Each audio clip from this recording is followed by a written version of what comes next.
Hi, good evening, good afternoon, wherever you are joining us from. My name is Laura Ann Singh, and I'm here with the American Center in Moscow for a really interesting talk today that we're very excited to present to you. This is going to be a conversation between our viewers and our presenter today, who I'd love to introduce you to. We have with us Miss Lori Zukin, from the Zukin Leadership Institute, essentially. She's founded it. She's an expert in workplace, executive leadership, all of these amazing concepts that she kind of has been able to compile in her career. That's a very, very career. Lori, I read that you grew up in Philadelphia or outside of Philadelphia. Is that right? I did, in a small town called Westchester, not New York, but Pennsylvania. Yeah, I know Westchester. And that you grew up in a family drugstore where everybody kind of pitched in and worked, and you had a great community around you. And I think that's such an interesting part before I go into more of your kind of accolades and career, because it seems like it kind of was very formative. It really set the course for some of your work. It did. It was all about work and love and work and play. And I brought that into what I do now as an executive and team coach. So thank you for noticing that. Yeah. So Lori is an executive professional coach, basically. So she will, I just wanted to read some of the different hats you wear. You worked in corporate America for over a decade. Is that right? Yeah. As an executive, and you've worked as an organizational psychologist, a consultant, an executive and team coach, a facilitator of developmental experiences for executive teams. You are a professor in the leadership school at Georgetown, and just an all-around leadership specialist. So when people are trying to develop good leadership in their organizations, are trying to fix team problems, are trying to address maybe just overall contentment and output, right, in an organization, you're the person they call. Is that right? That is right. I'm not the only person they call, but I love when they call me, and I love doing the work to support people in communicating better, working more effectively, and really finding what they love inside themselves, because then that drives more satisfaction and better performance. And can you just give us a brief glimpse as to how you made the switch from being an executive into being someone who comes in and helps executives to achieve potential? I think that's a really fascinating jump. Yeah. So thank you for asking. When I was working in corporate America, and I got my first promotion to lead other people, I had the benefit and opportunity to work with an executive coach who was supporting me in that transition. And she said to me, I just think you would make a good coach based on what I've heard from others about your leadership. She had interviewed a number of people who I work with and given me their feedback. And something about it just seemed so appealing. So she encouraged me to learn more about it. And I went to Georgetown University's coaching program, and it was absolutely transformational. And I fell in love with one-on-one coaching and team coaching over 15 years ago. So I was already doing leadership development programs, but they were broader. They weren't one-on-one. And so now I do both the one-on-one and the broad leadership programs. All right. I love this quote. I want to read quickly from your website. That is, you said that you are known for saying in your sessions, love is the bottom line. And you say, after decades of experience, I know that a more connected, attuned way of being isn't just nice to have, it's instrumental in achieving results. Yeah. So this isn't just something that's nice if you can get it, it's essential. It's the fundamental building block, which I think is a great way to start talking about our topic for today. Improving workplace effectiveness through awareness. Can you take us into this a little bit? I absolutely can. Thank you so much for noticing that, and for taking a look at my website. That is sometimes organizations are moving so quickly that they're not, and individuals, that they're not taking the time that can be so valuable and looking inside themselves. So again, thank you for noticing that. So I'm going to click on the slides, and here we go. So, and that is essentially what I'm saying. And I want to thank everyone for being here, because what you're doing now is slowing down from your busy day. We all have things going on in our lives, family, work, community, and sometimes the tools to support us in speeding up or doing the things we really want to do are inside ourselves or available to us. We just need to pause for a minute and see that they're there. So I love how Kristen Franklin depicts this. And again, this is my way of thanking you for doing that and being here today with us. A few more quotes that I feel get to the heart of this work is: awareness is like the sun. When it shines on things, they are transformed. And so we'll talk about that today and practice it a little bit. And then one of my favorites from Viktor Frankl: between stimulus and response, there's a space. In that space is our power to choose our response. And in that response lies our growth and freedom. Here are our objectives. I hope that by the end of this hour, you'll learn a little bit about a concept that I learned from my colleague who I teach with at Georgetown, taught with. We still work together, about state of mind. And that really is about that being. How is our being impacting how we act in the world? That you'll get a chance to practice it and then understand if you can shift it. And that's an important caveat. If you can, how you might shift it. I'm not in any way advocating that you should. It's about awareness, and then if you can, and we'll get into that.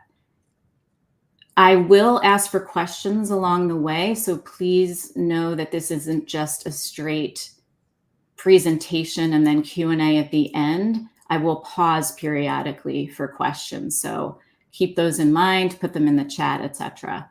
But here's the definition. I'm not going to read it. You can see it. And then what I invite you to do is look at this chart that, again, my colleague Alexander Kaye developed with some colleagues, and he also published it in Harvard Business Review. You can look it up, where he looked at organizations across the globe and had them actually put numbers to words that express one's state of mind. And so you can see a neutral line, and then you can see below the line -1, -2, -3, and words that go with that. And then above the line, +1, +2, and +3. And what I love about this and bringing this to leaders and teams is that if a person is more mathematical and likes to use a number to express their state of mind, they can say, I'm a -2 or I'm a +2. And if they're more verbal, they can choose a word. But this helps to both communicate it as well as distinguish where one is. So I invite you to kind of think about where you are on your state of mind, and also invite you to remember that it varies. It is normal for it to vary. If I could see your hands, I would say, raise your hand if you have been a -3 to a +3 in the past 5 years, in the past year, in the past month, maybe even in the past day. It varies. The key is being aware of it and aware of the impact. And that gets to the next slide, which is that the 3 findings that help us with that awareness are, yes, it varies, as I just said. It's the lens through which we see the world. And I'll get into that. And that it impacts others. And as a leader, that's especially important. And I actually think we're all leaders. We all impact other people. And so our awareness of this is so important. Whether you're checking something out at the grocery store, you have an impact on the person who's checking you out. Or if you're the checkout person, you have an impact on the person who you're working with. It's so funny you just said that. I had an experience 2 days ago where the person that checked me out at the grocery store was so pleasant. It just affected my whole day. I mentioned it to my husband that night. I just it actually lifted my mood because she was Yes. so kind and nice. It's very true what you've just said. Yeah, thank you for sharing that. I appreciate it. And it is so true. And we can impact the world through these little actions. We may not be the president of X, Y, or Z company or country or whatever it is. These little actions, I truly believe, can make a difference in the world. And so again, I invite us to be aware, and when we can, to shift. So I just ask you all, whether it's in your head or on a piece of paper, just consider your current state of mind. Use a number or a word, whatever works. Just take a second and think about it. I'm just going to pause for a second. And I'm putting this slide back. And then I'll ask Laura Ann, what is yours? And then I'll ask if anybody has any questions. What's your state of mind? Anything is okay. I think I'm a +1. Excellent. Thank you. And if I were to ask you for a word, whether on this slide or not, is there a word that? Well, I like the variability aspect of it because I think in the last week, I've probably been between a +1 and a -1 and kind of shifting between those two things, but mostly content. Yeah, good. Thank you. I would say I am a +2 right now. Excited to be here with everyone. Last night, I got back from a lot of travel and I was a -1, just exhausted. And so I had to remember that as my husband so nicely picked me up from the airport and, took the time to do that. And I was just wiped out. And so really thinking about how to appreciate his doing that, even though I was sort of just below the line. So just want to share that. Any questions coming? I think we're early on, so we can keep Okay, we'll keep going. All right, well, let's get into the second piece, which is, so I said variability, personal lens. It is the lens through which we see the world. And actually, the example I just gave is a good one. I love my husband. He's so nice for picking me up, and I was tired. And so I might not see him in the same light when I'm below the line as when I'm above the line. Or when there is loads of laundry on the floor, I might not even notice it if I'm a +2 or a +3. And if I'm a -2, I might notice it. Those are simple examples. You can think of those in your workplace, in your community, in your home. Again, it's the awareness that we're looking for and the pause to think, where am I? Some people will say, I kind of feel like I'm a +1 and a -1. That's okay. It's the awareness. It's not the perfection.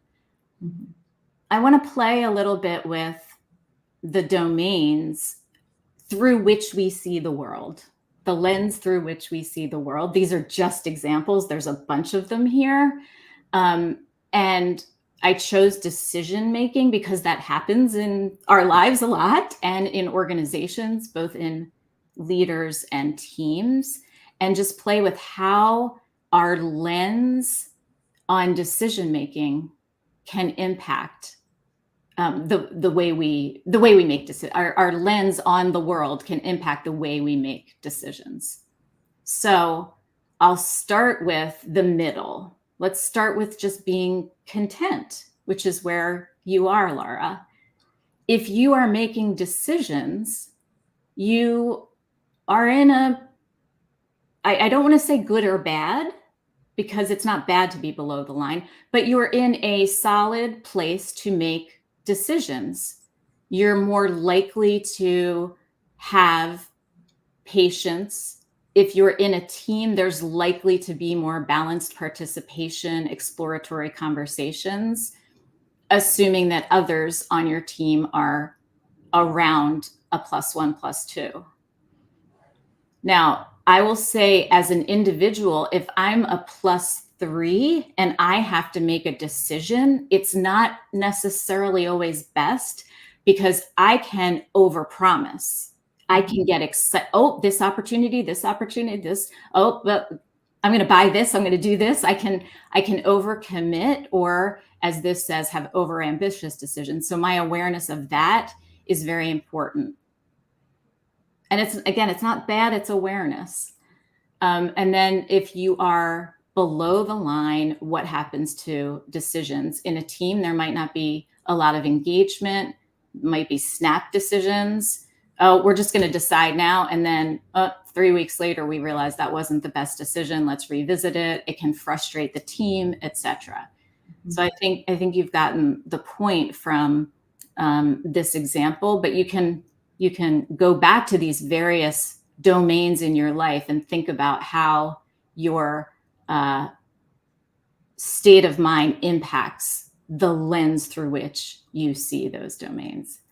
And this is really a great way of just kind of mapping this all out. I've always laughed about that. I can tell how good or bad a day my husband had at work. He doesn't love to come home and talk about work. He's kind of ready to close the door on that when he comes home usually, and likes to just be home. And but I can always tell if he's had a good day or a bad day by the tone of voice he uses with our dogs. Mm-hmm. It's a communication, like the lens is there for communication with, and it's always on the dogs. Really, that's how I can see if he's frustrated, like, or if it's been okay, like things have been pretty smooth. Yeah. Yep. It definitely shows in our way of being. So good. And that actually is a good segue to impact. A leader's state of mind sets the tone. So when a team leader is in a positive mood, and this is research that's been done, that the group's performance is actually enhanced. And if the leader is in a negative mood, it does spread to the leader, and the performance can suffer. It also impacts coordination. So when leaders were in a positive mood, group members experience more positive emotions and coordinated better. Not surprising, but useful to think about. So the impact of it. So how do we become more aware of our state of mind? Certainly just pausing and thinking about the tool that I shared on the first slide of the numbers below the line, above the line. That is a wonderful way. And by the way, there are now apps on phones with, mood meter and such. So I invite you to take a look at those. It doesn't take a long time. It just takes the intention to do it.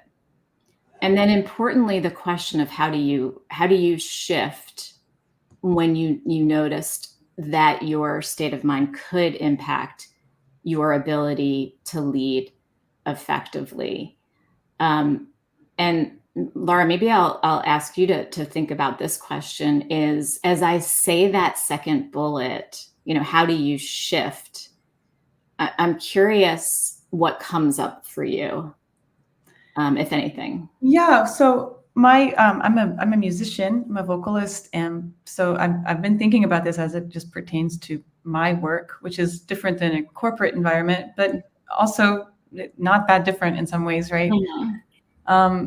And I've thought about the times where either I or one of my band members have shown up to a recording session or a gig or a performance or a rehearsal, and they are just not in a good place. And how does that affect? Do they let that spill over? Do they compartmentalize and just keep it tight and try to just like get to the next, like try to do a shift, kind of force a shift. And sometimes it's easier to do that than others. I'm fascinated to know how to shift or some tools maybe to know how that because there's no way to not allow some of that bleed between our personal and our professional lives. Yep. Or even our personal and our personal. If we are having a bad day with one individual, and how does that impact how we're interacting with another person who we love? So it's all of that. And I want to just make a very important point that I am not here to say that if you are feeling sad and that is a theme, that you should just shift. That is not what I'm saying at all. I'm saying that if you are aware that you are below the line and you wish to shift so you can play music with your group effectively, or if you are leading a team and you feel like it will be helpful and you can, this is the tool, and I'll show it in a minute. And if you can't, there are other options as well. So again, we need to take the time to grieve if we're grieving. Mm-hmm. I want to make that point because I think that's very important, and our mental health is important. Yeah, it's not rushing through emotions. It's not stuffing down, right?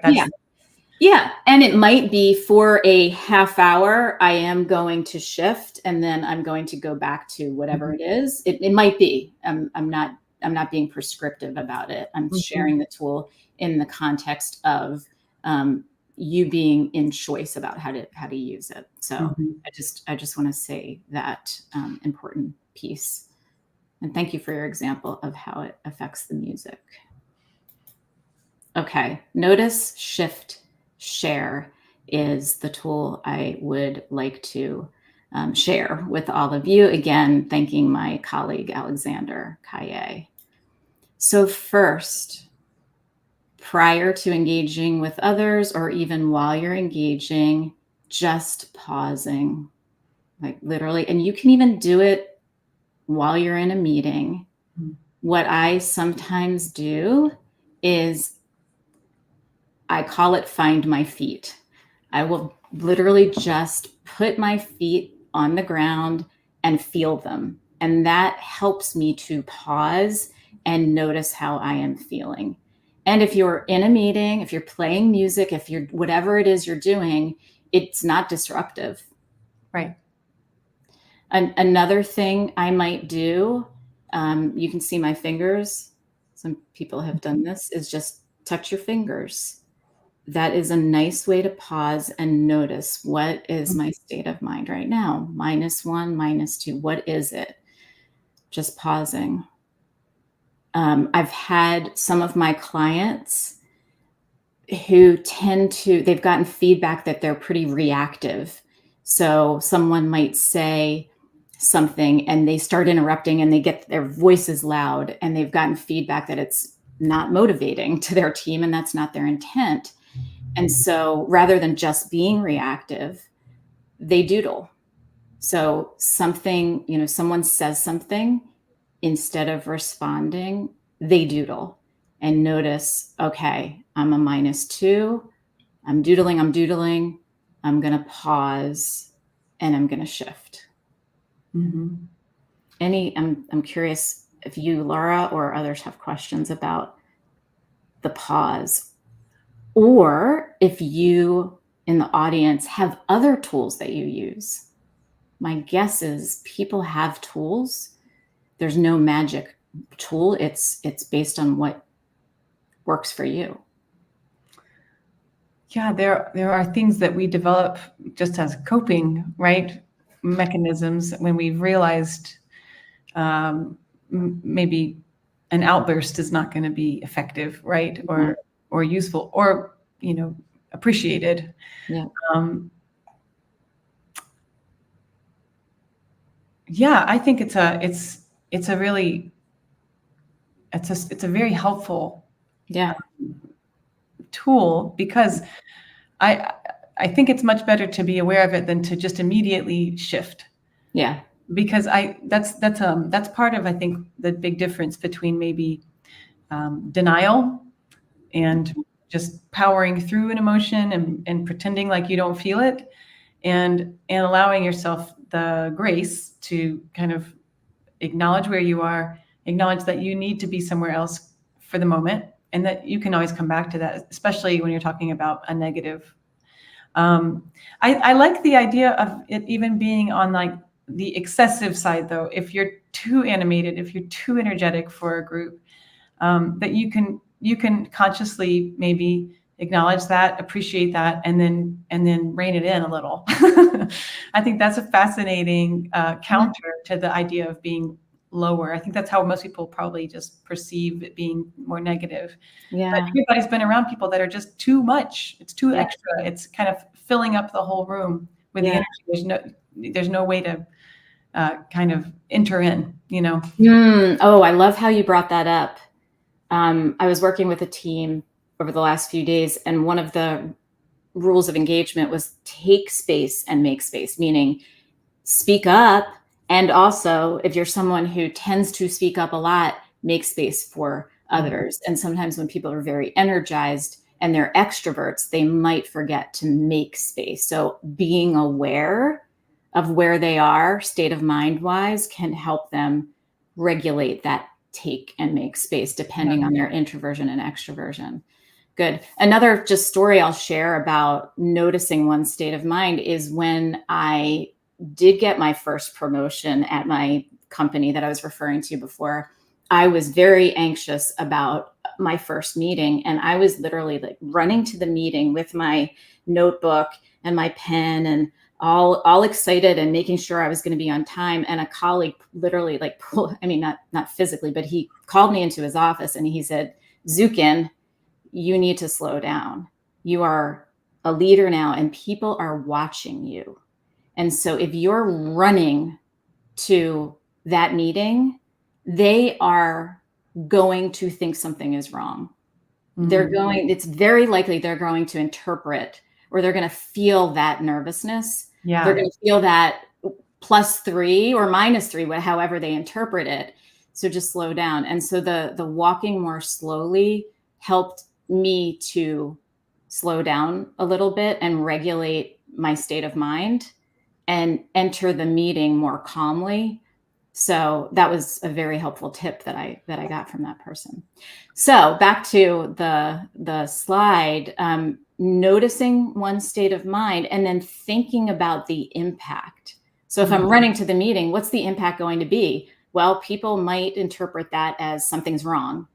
Or if I come into the meeting out of breath, what are others going to think about how I'm feeling and how is that going to impact them?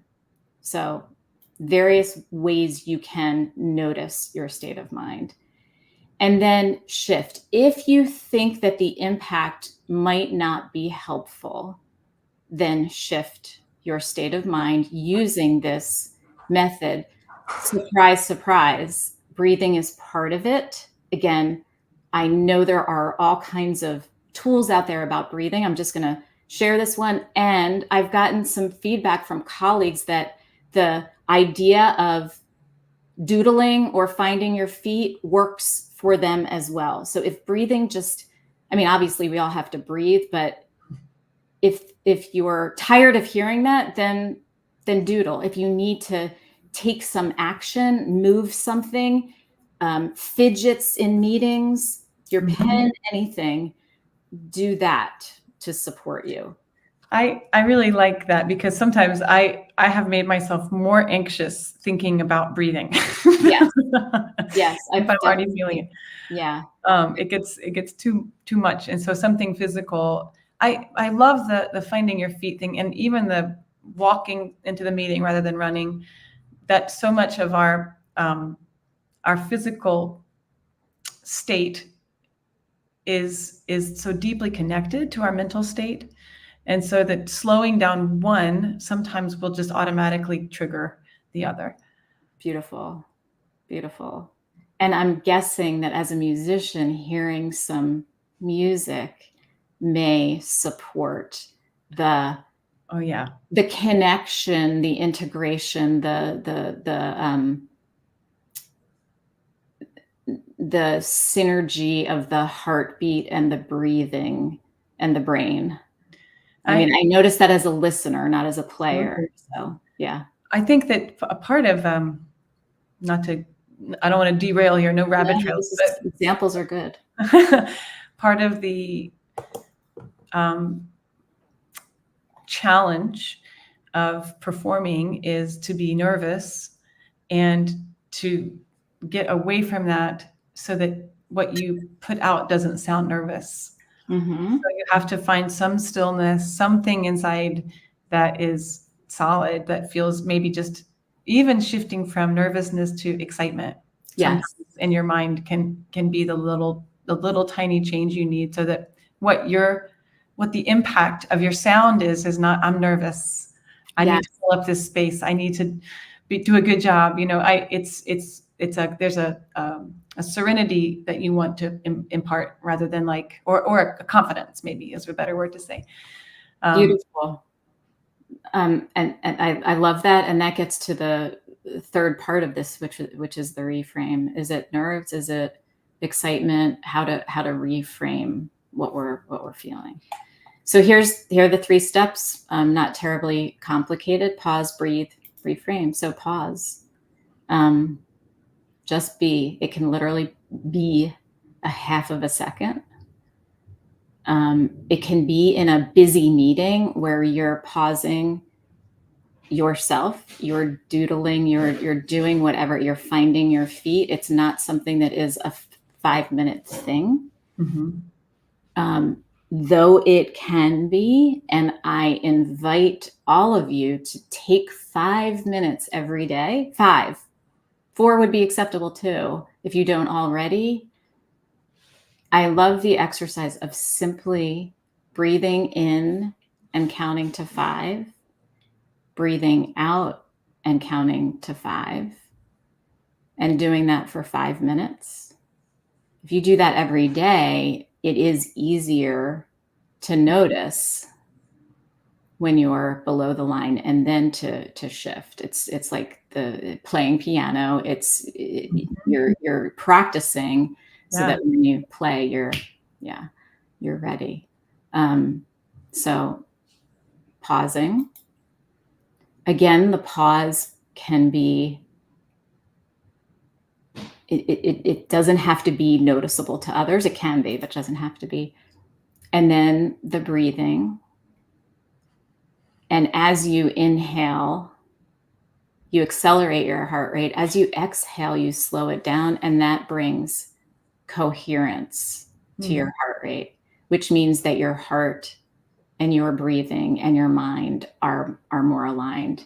So you can see the green lines here, the green squigglies. That is coherence in your heart rhythm, meaning that in between your heart beats, they are aligned, whether it's a high heart rate or a low heart rate, as opposed to a lot of variance where it's almost like putting your foot on the gas pedal and the brake constantly. That's incoherence. So if you're nervous or below the line, you're likely to be incoherent. And if you slowly breathe in and slowly breathe out, you can actually start to control your heart rhythms. And I'm making a distinction here between your heart rate variability and the rate of your heartbeat. So you could be in coherence, i.e. have coherence while you're running the marathon. A high heart rate, but it's still even in between your heartbeats.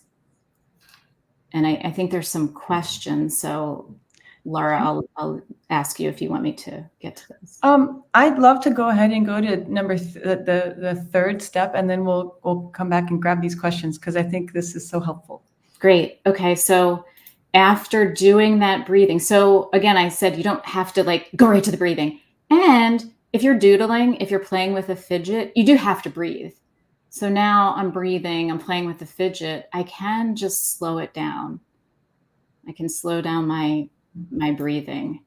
Instead of talking really quickly and interrupting that person, okay, I'm fidgeting now, I'm noticing. I'm just going to take a deep breath in and deep breath out. And then it's more possible to reframe. And here's some questions. What is possible? What's the opportunity? I'm feeling nervous. What's the opportunity? Is this nerves? Is this excitement? What is important right now? What could I learn from this situation right now? What does my team want from me in this moment, etc.? So again, it's more possible to reframe after we've done that step 2. Mm-hmm. And importantly, as I was saying before, if you can't shift and you still need to engage. So if I'm a leader Mm-hmm. and I've just gotten terrible news about our budget, we're going to have to engage in layoffs, or we're going to have to make some very tough decisions. And I have to meet with my team about that. I can't take a break, a 5-minute break, which I would think you could, a 5-minute break. Better to start a meeting late than to walk in angry, or I'll just call it angry. Just ask for support. Hey, I just got some bad news, or I got some tough news. I'm feeling below the line. And I'll just ask that you understand that I might not be my best right now. Mm-hmm. And even if you can't share all of the details, hey, I'm not at my best right now, and please understand. So grace is another piece Mm-hmm. of all of this, giving each other grace, asking oneself for grace.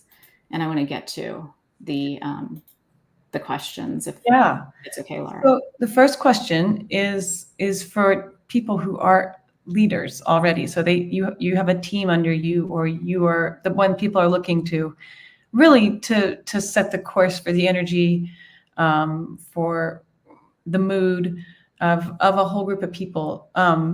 How can a leader encourage their teams to develop greater self-awareness in a way that feels natural and comfortable rather than forced? That is a wonderful question. I would say the first part of it is to do it yourself. So I'll talk to you as the leader. As the leader, demonstrate self-awareness by sharing your own state of mind, pausing, Mm-hmm. letting your team know that you're pausing. Okay, let's start our meeting now. Before we get into the content of our meeting, let's just take a minute and check in on our state of mind. Show them the chart. Mm-hmm. And then share, I am a +1 right now. I'm content. Here's why. Now, Laura, what's yours? Now, Jane, what's yours? Now, and then go around the room and ask people. And so by your modeling it as a leader, it's not forced. It can make it more comfortable. That would be my recommendation. And then also, to the point earlier, if you feel that you're below the line and you can't shift, be honest about it. Mm-hmm. So this kind of dovetails into this question. I think you have a bit of there are places that are trying to be progressive and implement ideas like this, I think, actively into the corporate culture. Yeah. But there are also places where it's still very frowned upon to appear anything but very strong all the time. So how can, in places like that, an organization that has not integrated emotional regulation into their policies, how mindfulness practices be implemented in places where it's still, it might be seen as, I even not to be too, but like even like weak or weird or just Yeah. not what they do. You Yeah. know? Oh, I absolutely understand the perception that it can be viewed as weak, weird, fluffy, whatever the word the word is. Woo Yeah, woo woo. A few, and I'm thinking about a company I was just with that is incredibly high performing and had similar concerns. And the way that I worked with them is to, number one, show some of the research on the impact. Mhm. So there is data that our emotions impact productivity Sure. and and outcomes. So that's number one. Number two is to start to take a tiny, I'll call it safe. I'm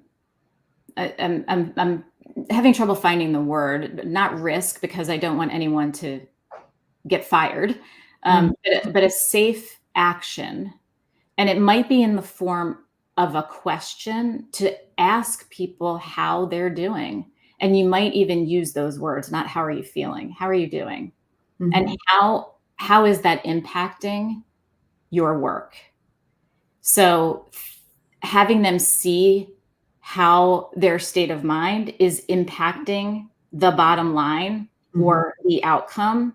So how are you doing? How is that impacting? Shows that connection, and getting curious about people's how they're doing. Yeah. So taking that action, I'm not sure. I don't think that is actually too risky. So Yeah. data, number one, data, Mhm. asking people how they're doing, checking in on people. It doesn't have to be a whole program. It's that kindness that you talked about with the checkout person. Being kind to each other helps. I also do think that as teams become more able to pause, they can see the patterns that lead to those outcomes. And so one of the things I do in my team coaching work is I have a team just pause and say, okay, what are the patterns that are working well?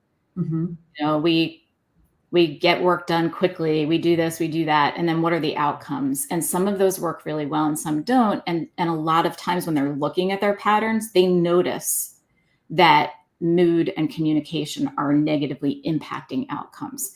So make it a cause effect. That was a long way to answer the question. But No, that was an excellent answer. I think knowing that it's real science, Yeah. like you said, is an important thing. And then also starting to be the change, right? Starting to, these things are things you can practice without anyone really knowing, but then you can share it by allowing space for people to do the same. Yeah. I just had a question I was curious to ask you, and then we have another one here from one of our viewers. Great. I wanted to know how often you see people opting out of the pause with technology. I just received bad news. Let me just scroll for a second, or let me check my email. Yeah. So that I can just distract rather than be aware. All the time. I'm guilty of it. Yeah, me too. All That's the why. Yeah, and I think I mean, again, there's research on this. It increases the stress level as well. So Yeah. So how important is this? How do we start to implement these in places where, honestly, we have to use our phones, we have to use our computers, we have to be engaged and online? What are some ways that you found that are effective to actually take the pause, to stop the distraction cycle of just kind of like I don't want to deal with that. that's too hard right now, so let me just dive into something else. Which I do think for myself, I've noticed that it just increases my anxiety, So what I have done with several of my one-on-one coaching clients, I'll give you an example, obviously without names, is he notices that sometimes he's on a meeting and he's receiving Slacks, requests, that he's busy. And he responds to his messages with a tone. How come you didn't get this done? Or I asked for it yesterday, whatever it is. And his assignment was turn off your Slack when you're in a meeting, period. Because you are not going to get the outcome that you want when you are replying like that. Yeah.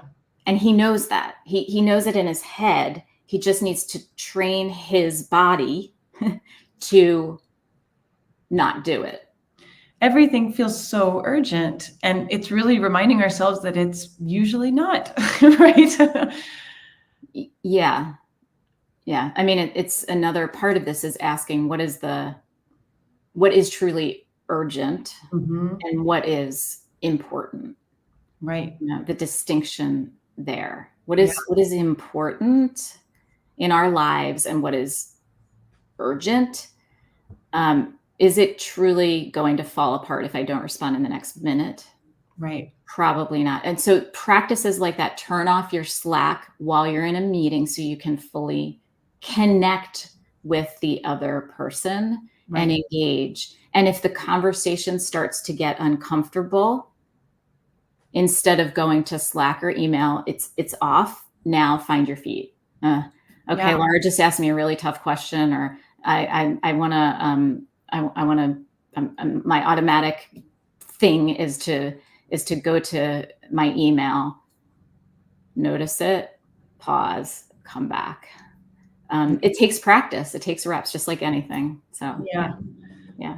I love this question. I'm going to jump around here a tiny bit. This listener says, thank you so much for this wonderful presentation. Could you share an example of where improving awareness in the workplace led to significant changes, like productivity or team collaboration or just overall well-being in the workplace? Yeah. Great question. And thank you. An example would be a leader who is a founder of an organization is viewed as harsh and people are scared of her. She comes in, does not say hello to people. She gets right to work, and people are afraid to speak up. She has become more aware of the impact of her state of mind and is able to now slow down, say hello to people, engage with them, tell them what has caused her to act like that. And through her telling them that, they understand her more. She has also said, hey, I know I can do this. I get nervous when I come in. I'm not the most interpersonally strong person, but I'm working on it. I love this company. I love the work that you do. You're not perfect, but I love the work that you do. I'm really working on this. Help me. And tell me when I'm not doing this as well. And what I have seen in the work with this team is they're starting to speak up more, which is what she wants. She doesn't want them to hide information from her, but they have because they've been scared.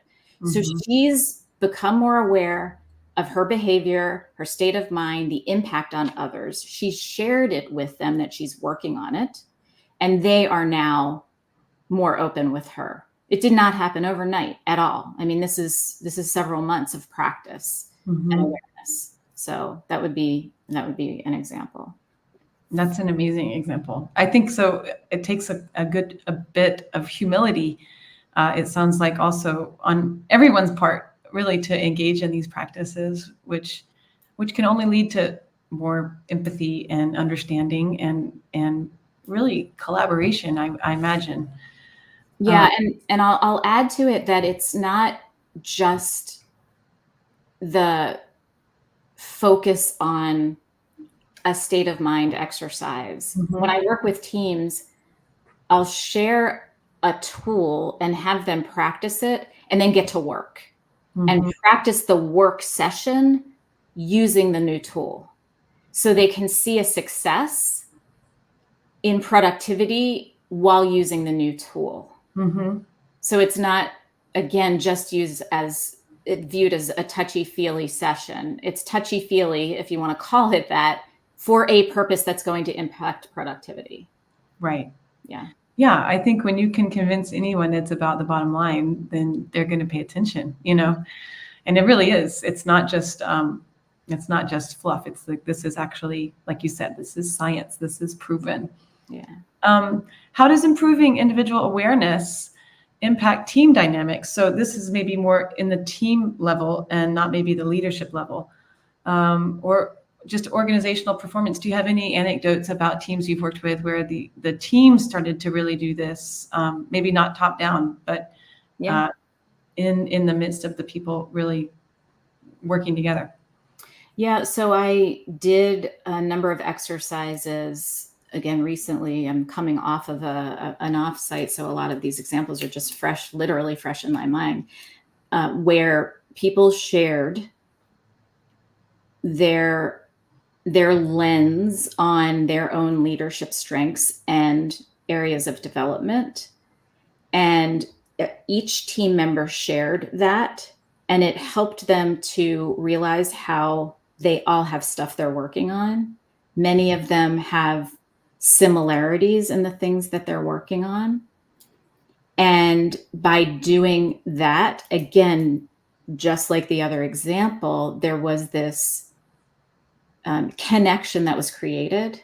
And then through that connection, we then worked on their goals for the quarter. And because they had more of that connection, they were able to get through the goals more effectively and efficiently. So that's an example. Yeah. It took, the first time they did it, took 3 days. It took them a half a day this time. What would be like a sign that you would be a good fit for, like someone like you with your skill set would be a great fit for an organization? Like, what are the signs that this is one of the questions that a leader or just a team member may need to focus more? What would you say? And maybe how do you suggest that as a coworker or as an employee? How can those things happen? Yeah, that's also a great question. Again, getting to the impact. So ex-CEO walks in and people are scared. So someone saying to the CEO, notice the impact. And it's not just that people are scared, it's that you're not getting information that you need that's going to affect the bottom line. So working with a coach would be helpful.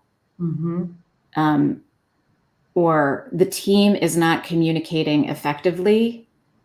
They're not being vulnerable with each other. And the impact is that people are burnt out, and there are 4 people out of 10 that want to leave. So again, what is the impact? Having that conversation can certainly be helpful. Yeah. So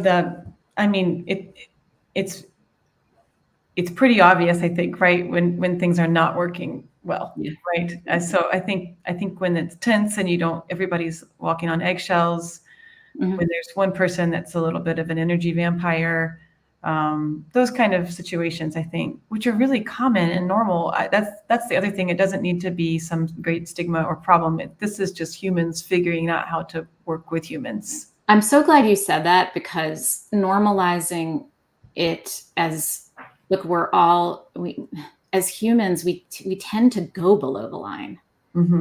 it's human nature because we are protecting ourselves. Mm-hmm. It's giving each other grace that this happens. And if we're more aware of it and accepting that it can happen, then we can help each other. Now, there are certain things that are just unacceptable. So Sure. I don't want to say all behavior, but I'm glad you brought that up, that the normalization that we do go below the line. Yeah. I think we have time for probably one more question here.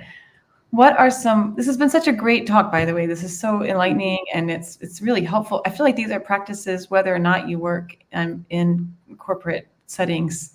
They apply to families as well. Absolutely. I'll say, I think the reason I love leadership development is because it is also personal development. Absolutely. So, yeah. Yeah. So what are some common barriers to achieving a state of awareness in the workplace? Common barriers. I would say the urgency to get things done, Mm-hmm. and the lack of prioritization. So people might not prioritize and not distinguishing the urgent from the important. Is this truly an emergency? Right. From what's really important in the long haul. Certainly some cultures.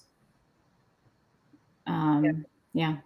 I think that's really, it's a great way to actually wrap up the talk, because it's exactly the cartoon that you showed at the very beginning.